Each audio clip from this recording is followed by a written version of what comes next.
Our magic ingredient are these guys. These little gentlemen in the foreground are little Haribo jellies.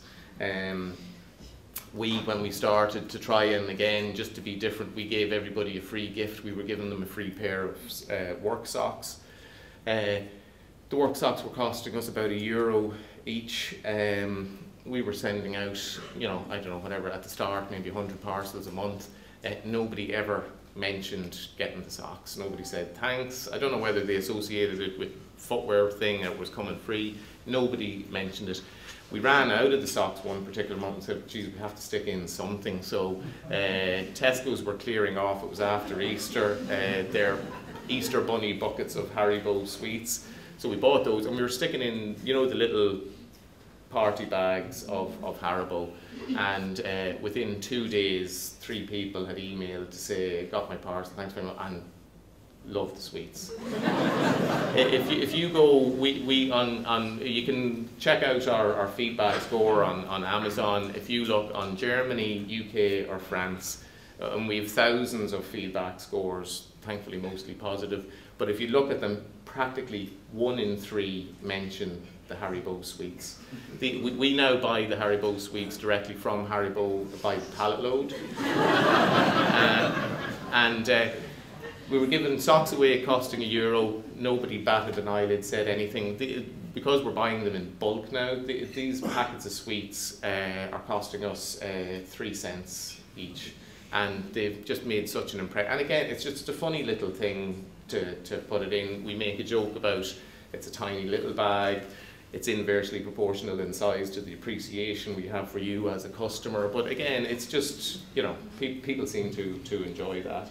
And it's got to the stage now where we do sell clothing and footwear. Sometimes people buy the wrong size. People that return stuff to us to exchange it for a different size regularly include bars of chocolate or sweets from their own place as a thing. So that's our magic thing. This fine gentleman is a kakapo parrot, native to New Zealand. It is the only flightless parrot in the world. It's the only nocturnal parrot in the world. It is the fattest parrot in the world, and it's almost extinct. Partly due to it's sexually dimorphic, which means the male and females look alike, and partly to it lived in New Zealand for years. It had no natural predators. Men arrived on ships. Apparently kakapo parrots taste very nice.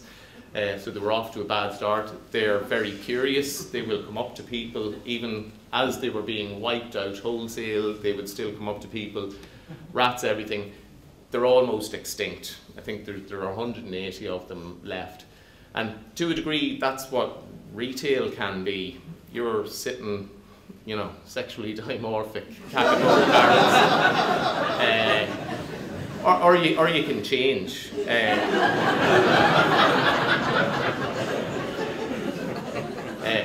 At the moment, 11% of retail sales are taking place online in Europe. 11%. Anybody that you speak to all reckon that within 2 years that's going to go to 35%. So if you're sitting staring out a shop window at the wrong end of Dublin Street, past trade's not coming back to you. It's nothing to do with the economy. It's moved somewhere else. But at the same time, it's wonderfully exciting because there's absolutely nothing to stop you grabbing a piece of it that's bigger than you're entitled to living in Monaghan or wherever. There's nothing to stop you doing it. I was over at a conference in London 2 weeks ago. There were people there from John Lewis, from Debenhams. Some of the Debenhams guy was almost apologising to the audience because he was only selling £500 million worth of goods online. The John Lewis guy, they're turning over $1 billion, and they both were, they haven't scratched the surface of it yet. They think it's only starting for them. This is still the start of a gold rush. As Tom and Vinny said, it's very reasonable now to get online. Breege in the enterprise board, they're offering grants. For the starter grant that Breege is offering you, you can have an e-commerce website trading within 3-4 weeks. There's huge resources out there. Thankfully, through the JobBridge scheme, two of the people we took on, we've 2 people that we've taken on through JobBridge are both permanent with us. We've a third guy, Damien, who's nearing the end of it. He's going to be made permanent, you know, when he comes on. It's a fantastic scheme. Get somebody to work for you for 9 months, and you know, you can see the way the graph is going. If he puts a bit of work in, by the time that 9 months is over, he's justified and made us in a position that we can afford to take him on himself. There's huge amount of resources available to you. Ourselves, we do a small thing. We call it, we couldn't think a snappy title, so it's the Monaghan e-commerce network. We meet on the last Tuesday of every month in the Four Seasons Hotel in Monaghan. It's just people in Monaghan that are trying to sell online. All the best advice we ever got was from other people that were selling online, battle stories. So we meet once a month. It's free to turn up there. You always pick up a tip. There's a Internet Retailer magazine, which is a UK magazine, which is free. They'll post it to you for free. Has stories of all reach. It doesn't matter what business you're in, you're going to see a story about somebody. There is an amazing American gentleman called Gary Vaynerchuk. You type his name in, he has a keynote address that he gave to a company called Inc. And that talk is 1 hour, and if that doesn't get you motivated to get selling online, nothing will.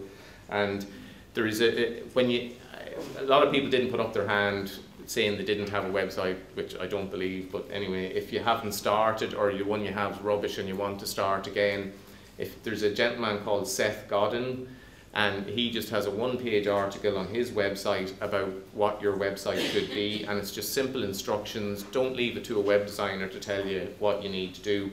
Go look at websites that you buy off, that your kids buy off, or websites that are popular, and say, well, I want my menu button to look like that, I want 3 images there, and just piece together, almost papier-mâché your website, then give it to a web designer and say, build me that, and then there's no arguments. But the sky really is the limit for online sales, so I just do something. Okay, thank you.